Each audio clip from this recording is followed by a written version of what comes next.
The sky above Ash River shimmered in the soft gold of late afternoon, casting warm reflections over the slow-moving water.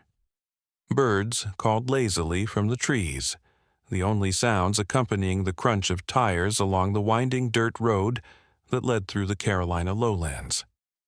In a gleaming black Escalade, Ethan Callahan sat behind the wheel, his hands rigid on the leather steering wheel. The air conditioning hummed softly, but a faint sheen of sweat was beginning to gather at his temple. In the back seat, Savannah and Lily, his twin daughters just 4 years old, were singing a song about sunshine and ladybugs. Savannah, ever the chattier one, held her favorite stuffed bear against her chest, its matted ears bobbing with each bump in the road. Lily stayed quieter, eyes flickering between her sister and the shifting trees outside, her small hand clutching Savannah's as if something deep inside told her this ride wasn't as magical as their daddy had promised. "Are we really going on a boat ride, Daddy?" Savannah chirped, kicking her heels against the seat. Ethan forced a smile in the rearview mirror. "You sure are, Princess. A special adventure for my 2 brave girls." Lily didn't speak. She just looked at her father's eyes in the mirror. Something about his voice didn't sound right, too cheerful, too stiff. And why had he made them wear those bright yellow dresses, the ones for picture day? The trees opened up into a clearing as the Escalade pulled up beside the Ash River. There was no dock, no picnic setup, no sign of joy, just a sloping bank of mud, thick grass, and the slow-moving water. In the distance, the roof of a small cabin peeked through the trees on the other side.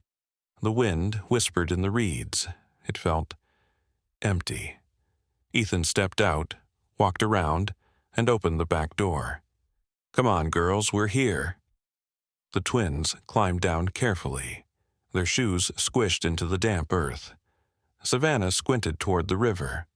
"Where's the boat?" Their father walked to the trailer hitched behind the SUV and began to untie an old, splintering rowboat. Its paint was faded to gray-blue, and near the base of the hull, mismatched patches of wood covered holes that hadn't been fixed properly. It looked like something that belonged in a scrapyard. "That's it?" Savannah wrinkled her nose. "It's kinda ugly." "It's a rustic boat," Ethan replied curtly. "They use these down here all the time, strong as an ox." He refused to meet their eyes as he dragged it to the water, each step sinking deeper into the mud. Lily glanced nervously at Savannah. "I want to go home." "She's just tired," Ethan muttered. "Girls," he called over his shoulder, "come here now. Daddy's got a surprise." 100 yards away, across the river, in the middle of a wildflower field beside a modest wooden cabin, a white horse lifted its head. Oakley had been grazing peacefully, but the moment he heard the unfamiliar engine hours earlier, he hadn't settled. Now, his ears twitched, his body stiffened. He turned toward the river, toward the shadows among the trees, and began to pace the fence line. Back at the bank, Ethan knelt in front of the twins. He adjusted their dresses with trembling fingers, brushing dirt from the hems. "Listen carefully," he said, smiling tightly. "This is a game, okay? You're going on a little boat ride all by yourselves. Like pirates, remember?" "Are you coming with us?" Lily asked, stepping back instinctively. "No," he said, forcing a laugh. "I'll be right here on the shore, setting up a big surprise for when you come back. You just float for a bit. It'll be fun." "I promise." Savannah hesitated, clutching her bear tighter. "But what if we fall in?" "You won't," he said, a little too quickly. Then, without another word, he lifted Savannah into the boat and sat her on one of the rotting wooden benches. Lily followed, uncertain, but trusting her sister's presence. "Hold on to the sides," Ethan said as he pushed the boat slowly into the shallows. "Daddy?" Savannah called, starting to stand. "You forgot your phone." "I'll be right here," he said again, a tremor in his voice. "You girls are brave, remember that." The boat drifted gently at first. The girls giggled as it bobbed and turned with the current. "It's like flying," Savannah squealed, dipping her hand in the water. But Ethan didn't wave. He didn't smile. He stood on the bank, watching them slip farther and farther away. The warm sunlight couldn't thaw the ice that had seized up in his chest. "Just turn around, just run in and grab them. It's not too late." But then Brooke's voice rang through his mind like a curse. "It's them or me, Ethan. I won't be a stepmother to your past." So he stayed. And across the water, Oakley began to gallop. Raymond Briggs stepped out onto his porch, mug of coffee in hand, just in time to see his horse charge the riverbank with wild eyes. "Whoa now, Oakley, easy. What's got into you, boy?" But the horse was already in motion, hooves pounding the ground, ears pinned, neck stretched toward something Raymond couldn't yet see. Then Raymond followed Oakley's gaze and saw the boat. 2 tiny girls, a rotten boat, water pouring in. "Oh, hell," Raymond whispered. The mug dropped from his hand and shattered on the steps. Oakley didn't hesitate. He plunged into the river like a myth. White mane flying, hooves slicing the water. The current fought him hard, but he fought harder. On the boat, Savannah screamed, "It's sinking, Lily! It's sinking!" Water filled the bottom fast. The patches were giving way. The laughter had stopped. "Daddy!" Lily shrieked. "Please, Daddy!" Ethan didn't move. He turned his back. Raymond sprinted for his canoe, shoving it into the water and jumping in with hands that hadn't moved that fast in years. "Hang on, girls, I'm coming!" Oakley was already halfway there, swimming like a creature possessed. The girls saw the horse and froze in awe. "A horse? In the water?" Savannah whispered wide-eyed. "Is he coming to help us?" "Yes," Lily said softly, tears mixing with the river on her cheeks. "He's an angel horse." As the boat tilted dangerously to one side, Oakley came alongside and began nudging it with his powerful body.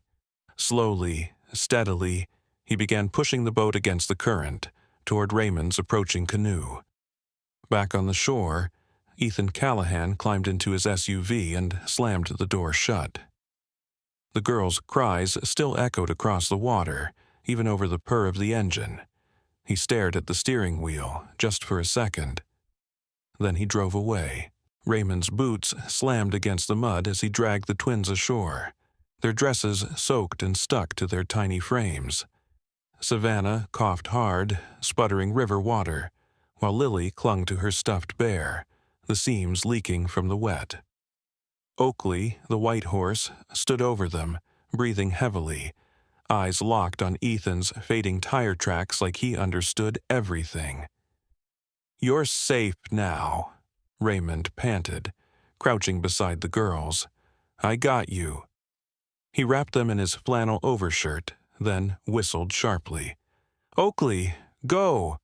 The stallion turned and galloped up the slope toward the cabin, water spraying from his legs. Raymond's wife Dolores opened the cabin door just as Oakley arrived, whinnying loudly. "What in God's name?" she muttered, grabbing her coat. When she saw Raymond carrying 2 drenched children up the path, her breath caught. "Ray, who—" "I'll explain later," he huffed. "Call the sheriff and a doctor now." Inside, the fire was stoked high and the girls wrapped in warm quilts. Lily wouldn't speak, but she wouldn't let go of Raymond's hand either. Savannah clung to Dolores's side, her usual spark dimmed. Raymond made the call to Sheriff Marty Talbot, a lean man in his 50s with a sharp mind and a slow drawl. Within the hour, Talbot stood in the Briggs cabin, scribbling notes. "Ethan Callahan," Raymond said. "I didn't recognize him at first, but that was him, the realtor. Drove a black Escalade." "You sure?" the sheriff asked. Raymond nodded grimly. Seen his face on signs all over town. Took the girls out there, left them to drown. Sheriff Talbot eyed the girls, then the horse still standing by the porch window watching them. "I've seen a lot in my day," he murmured, "but I ain't never seen a horse rescue 2 kids." Oakley snorted like he understood. Talbot sent out an alert for Ethan's vehicle. Meanwhile, Savannah and Lily started to settle. Dolores read stories to them by the fire, her voice soft, steady. Oakley refused to leave the window, his body always turned to face the girls. 3 days passed. By then, Talbot's deputy tracked Ethan's car abandoned near a bus station in Charleston. No trace of the man. But news of the attempted murder leaked, and a wave of rage rolled through the community. And questions. How had a man like Ethan, polished, successful on church boards, tried to murder his own children? And how did a horse know exactly what to do? On the 4th night, Savannah woke screaming. Dolores rushed in. "Shh, baby, it's okay." "No," Savannah sobbed. "He pushed us. He said it was a game, but he lied. He lied." Raymond entered and knelt beside her. "You're safe now, sweet pea. He can't hurt you anymore." Savannah turned to Oakley's reflection in the window. "He saved us. The angel horse." Raymond swallowed hard. He didn't believe in angels, not really, but the way Oakley had acted that day. It made a man question things. Sheriff Talbot came by the next morning with news. "They found Ethan's phone ditched behind the gas station," he said. "But I doubt he's still in the state. Man like that, he's on the run." Raymond nodded. "Then we better protect the girls. They're not going back." Talbot glanced at Oakley, then at the girls who now played quietly with building blocks by the fire. Lily wore Oakley's halter draped like a cape. "I'll talk to Child Services. But if you two are willing—" He looked at Dolores. "I think they'd be safe here." Dolores didn't hesitate. "We're willing." Raymond reached for her hand. More than willing. That evening, while the girls slept curled on a mattress pulled near the fireplace, Raymond sat out on the porch with Oakley beside him, both staring at the stars. Raymond nursed a chipped enamel mug filled with strong coffee and older regrets. "You knew, didn't you?" he said softly, glancing at the stallion. "Before I did. You knew what that man was up to." Oakley flicked an ear but remained still. Raymond chuckled sadly. "All these years thinking animals were just animals. Then you go and make me look like a fool." He rubbed his beard, glancing back through the window at Lily, who now clutched Oakley's braided halter like it was armor. Raymond's chest tightened. "I ain't never raised kids. Didn't think I'd get the chance. But those girls, they need more than food and quilts. They need someone to fight for 'em." Oakley let out a low whinny, soft and resolute. Dolores stepped outside, her arms folded beneath her shawl. "You're thinking too hard again." Raymond nodded slowly. "Just wondering if I've got what it takes." "You've got a big heart, Ray. That's what they need, that and a little courage." Raymond glanced at her. "Then we'll give 'em both." Dolores smiled and leaned into his shoulder. Inside, Lily stirred in her sleep, her fingers still tangled in the halter. Savannah mumbled something about wings and rivers and horses that could fly. Oakley remained on guard, because the man who left them behind might be gone. But he wasn't finished, and Oakley would be waiting. The wind had changed. Not just the chill that swept through the valley as October crept in with bone-deep cold, but something else. Something unspoken. Even the animals sensed it. Oakley had grown jumpy, pacing the paddock with his ears pinned back. The chickens no longer wandered far from their coop, and the girls, Well, they had changed too. Savannah had stopped humming when she brushed Oakley's coat. Lily no longer asked to bake cookies with Dolores. There was a quiet tension in the house, like they were waiting for something they couldn't name but felt in their bones. Raymond had seen war, storms, and wildfire. But nothing unsettled him like the dread he felt sitting at the kitchen table that Monday morning when he heard a knock at the door. It wasn't a hard knock, just 3 polite raps, but they were enough to still the entire house. Raymond opened the door slowly. A man stood there, well-dressed, clipboard in hand, clean-shaven with a badge clipped to his lapel. "Morning," the man said, his voice neutral but practiced. "Mr. Briggs, I'm Tyler Rhodes with Child and Family Services. May I come in?" Raymond narrowed his eyes. "Depends. What's this about?" "It's regarding Lily and Savannah Callahan. Their biological father has filed for custody." Dolores, who had been drying dishes, dropped the towel in her hands. It hit the floor with a soft slap. "No," she whispered. "No, no, no." Rhodes nodded, clearly used to such reactions. "I understand this may come as a shock, but Ethan Callahan has voluntarily come forward, completed a year-long treatment program for post-traumatic stress disorder, and has complied fully with our requests. By state law, as their biological parent, he has a right to petition for custody." "He left them to drown," Raymond said, his voice low and hard.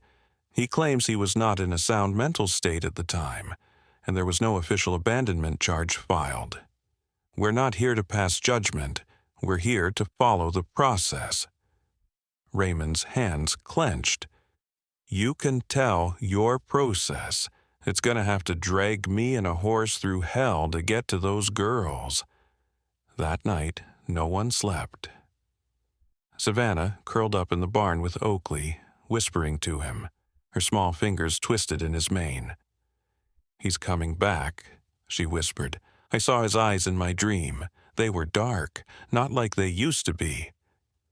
Oakley nudged her gently, as if to say, "Not while I'm here." Raymond sat in his chair near the fire, staring into the flames until dawn. He knew a courtroom wasn't like a barn. It didn't run on trust and grit. It ran on evidence, on polished shoes and practice lines. And Ethan Callahan had all of that. The following week, the town courthouse filled with tension. Dolores wore her Sunday dress and a scowl. Raymond came in his best flannel and worn boots, Oakley's braided halter tucked into his coat pocket like a talisman.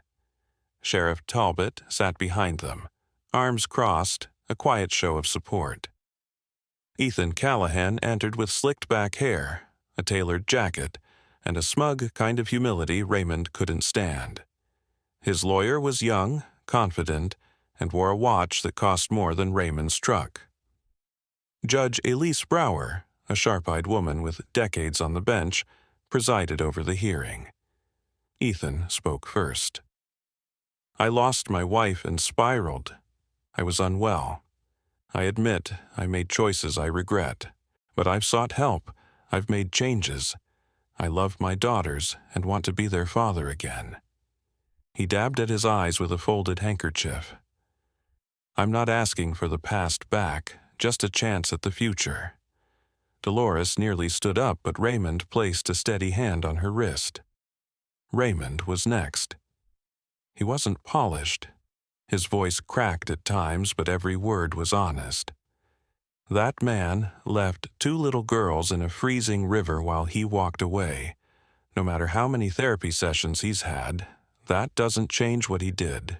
My horse pulled them out. My wife fed them. We've raised them. They call us Pops and Mama D. They belong here, where they're safe. He paused and pulled the halter from his coat. This belonged to Oakley, the horse who risked his life for those girls. He didn't think twice. He didn't ask if it was legal. He just did what needed to be done. Like we did. Savannah stood too, her voice trembling but clear. He's not my dad. He used to be, but he stopped being that the day he left us.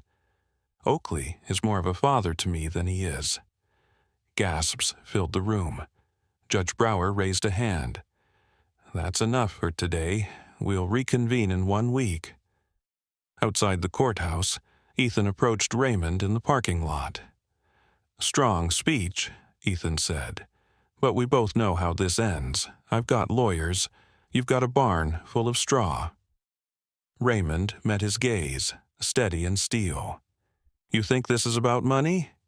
You can buy all the suits you want, but you'll never buy back what you threw away, and you sure as hell won't buy them." Ethan leaned in, voice cold. "You're gonna lose, old man." Raymond didn't flinch. "You already did." That night, Oakley was restless. He kept pacing the fence, his ears pinned back. Raymond sat on the porch, shotgun across his lap, watching the darkness beyond the trees. Something wasn't right. In the woods, a shape moved. Just a flicker of motion. But Oakley reared, whinnying loud enough to wake the girls. Raymond stood. "Come on, then," he muttered. "Let's see what kind of man creeps through trees at night." But when he reached the pasture, no one was there, just footprints, boot prints, heading toward the barn.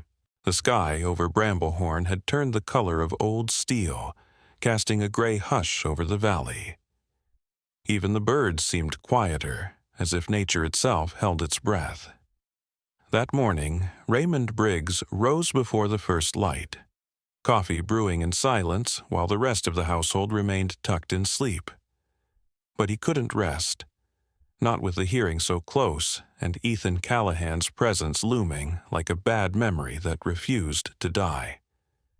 The boot prints they found near the barn 2 nights ago hadn't been from any of their own. Raymond knew every treadmark on this land. Maggie's boots had a wide heel, Savannah's were narrow, and his own carried the wear of a decade. But these prints, they were new, deliberate, and they stopped just short of Oakley's stall. Oakley had been on edge since. The stallion, who once roamed the ridgeline like a myth, now paced the paddock like a caged lion.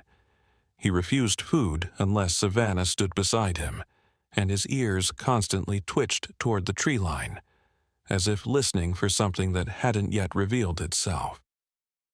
Raymond didn't need more signs. He already knew trouble had returned. Inside, Lily sat curled on the couch beneath her fleece blanket, Oakley's halter gripped in her little hands like a sacred object. She had barely spoken since they found the prints. Dolores tried to distract her with honey toast and old cartoons, but Lily's eyes never left the window. "You think it was him?" Dolores asked that morning, pouring coffee with a tremble in her fingers that she tried to hide. Raymond looked at her, his jaw tight. "Yeah, he's got the arrogance, but he doesn't have the guts to face us in the daylight. Men like Ethan, snakes, they strike when you ain't looking." Dolores sighed, glancing at Lily. "I'm worried, Ray, not just about the hearing. About tonight, something feels off." Raymond nodded. "Then we keep watch, all night if we have to." Later that afternoon, as Savannah brushed Oakley near the paddock, she heard the crunch of tires on gravel. A sound too precise, too intentional. She looked up to see a sleek black SUV pulling slowly down the lane. The kind of vehicle that didn't belong on a ranch, not unless it came with bad news. Ethan Callahan stepped out wearing all black, like he was attending his own funeral. His hair was slicked back, his sunglasses mirrored, and beside him stood Avery Bell, his attorney, tall and angular, face sharp like a fox. Raymond was already at the porch, shotgun in hand, though he didn't raise it. Not yet. "You got 5 seconds to turn around," Raymond growled. "We're not here to cause trouble," Avery said smoothly, flashing a courtroom smile. "My client just wishes to speak with his daughters." "They ain't your clients anything," Raymond snapped. "And he doesn't get to play father after leaving them in a river." Ethan lifted his hands. "Ray, please, I just want a moment with them." "You've had years' worth of moments. You squandered every one." Inside the house, Lily had heard the exchange. She peeked through the living room curtains and her breath caught. Her face drained of color. It was him, the man from the river, her father, the one who let go. She screamed, a sound so piercing and primal that it cracked through the house like lightning. Oakley heard it. The stallion reared with a snort, racing to the far end of the paddock. He slammed his hooves against the fence, wood splintering beneath his weight. He screamed again, deep, guttural, protective. Ethan stumbled back. "That horse is a menace." "That horse," Raymond barked, "has done more for these girls than you ever have." That night, the unease deepened. Raymond sat on the porch with his shotgun across his lap, while Savannah kept Oakley company in the barn. The horses were restless. Even Maggie's old quarter mare wouldn't settle. A coyote howled in the distance, long, low, almost mournful. Just past midnight it happened. Savannah heard the clink. She stood, straw clinging to her jeans, and stepped outside the barn. The main gate was swinging gently. The lock lay broken on the ground. Oakley's stall door was open. The stallion wasn't gone, but he was agitated, snorting and pawing. His eyes burned with fear and fury. Then a shadow darted between the trees. Savannah screamed, "Dad!" Raymond burst from the house. He chased the figure into the woods, branches tearing at his flannel shirt. The intruder was fast, but not quiet. Raymond followed the sound of twigs snapping, feet slipping in mud. And then, just before the shadow disappeared into the night, the moon caught something metallic on his wrist, a familiar glint. Ethan's silver watch. The next morning at the county courthouse, tension thickened the air. People in town had heard rumors. The courtroom was packed. Savannah stood tall in the witness box, her voice steady. "He came into our barn," she said. "He tried to take Oakley. I saw him." Avery jumped up. "Objection! Speculation!" Judge Brower didn't flinch. Overruled. Raymond testified next, describing the chase and the silver glint. It wasn't hard for the jury to connect the dots, but it was Sheriff Talbot who delivered the final blow. "I reviewed footage from a trail cam set up near the old trail behind the Briggs property," he said. "It shows Mr. Callahan on foot, entering their property just after midnight." Ethan turned pale. His lawyer buried his head in his hands. The judge exhaled. "This court issues a temporary restraining order against Mr. Callahan. The girls will remain in the custody of the Briggs family. A formal ruling will be issued after further review." Outside the courthouse, Savannah, Lily, and Raymond walked out into sunlight that felt like freedom. "I don't want to go back," Lily whispered as Raymond lifted her into his arms. "You won't, baby," he said. "You're home." Back at the ranch, Oakley stood at the edge of the paddock, watching the road. His muscles were tense, but he didn't pace. He didn't charge. He simply watched, as if waiting, as if saying, "Try it again. I dare you." And this time, everyone knew. He meant it. The sun rose over Bramblehorn with a golden hush, painting the frost-kissed pastures in honeyed light. For the first time in months, the morning didn't bring tension with it. The birds sang, the breeze was gentle, and the entire ranch breathed like a living thing finally unshackled.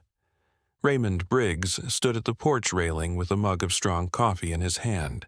His bones still ached, part from age, part from the battles he'd had to fight. But this morning, they ached a little less. Out in the paddock, Oakley was trotting in long, easy strides, as if he too sensed that peace had finally come home. Savannah led him with a loose rein, no halter needed. He followed her like a shadow, his head low, ears forward, trusting. Lily sat on the fence post, her sketch pad open across her knees. She didn't speak, she just drew, her pencil gliding over paper with calm intention. Raymond turned when the phone rang inside. He stepped in, heart ticking a little faster. It was Judge Brower's clerk. He didn't even need to hear the whole message to know. But he listened anyway. 10 minutes later, the family sat in the living room, the girls close, Dolores holding a box of tissues just in case. Raymond opened the official letter with slow, weathered hands. His voice broke as he read. Full and permanent custody is awarded to Raymond and Dolores Briggs. The children, Savannah and Lily Callahan, are to remain under their care indefinitely. The biological father, Ethan Callahan, is denied all visitation and legal rights moving forward. Silence. Then Savannah exhaled, as if she'd been holding her breath for years. Lily looked up. Does that mean we stay here forever? Raymond bent down, cupped her face in his hands. That means you're not going anywhere, sweetheart. This is your home now, always. Dolores wiped tears from her cheeks. You girls are our family. The weeks that followed were filled with more than just relief. They were full of purpose. Raymond fixed the sagging barn door. Maggie came by with a fresh truckload of hay and enough sass to make Savannah laugh again.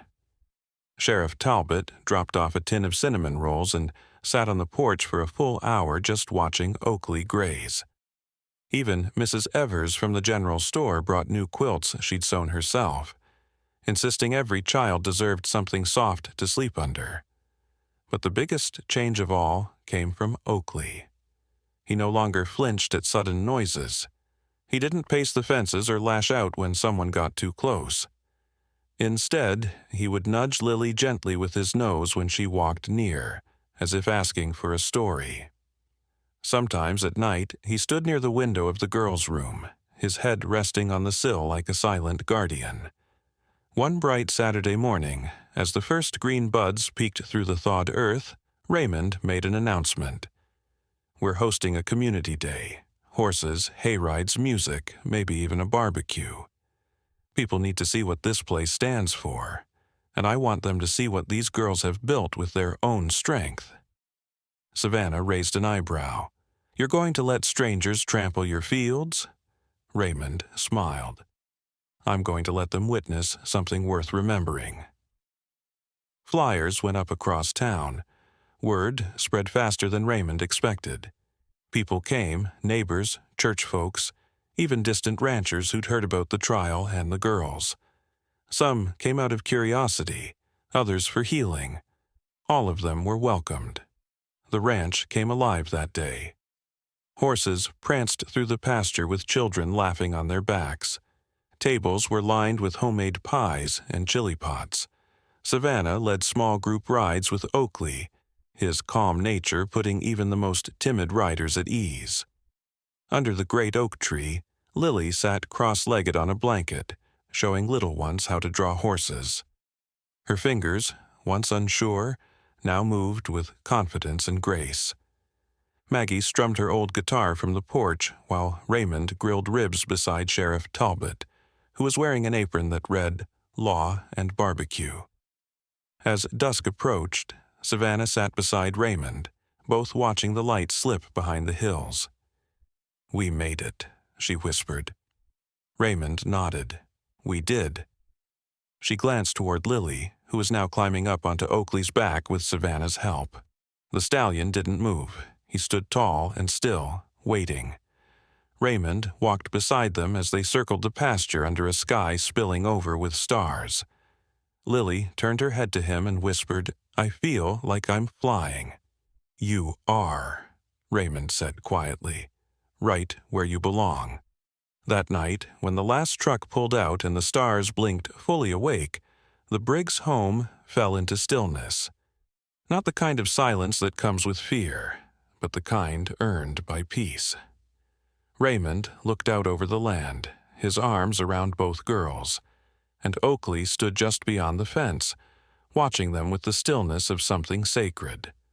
Not just a horse, but a witness, a guardian, a symbol of what love, when truly given, can rescue, even from the darkest places.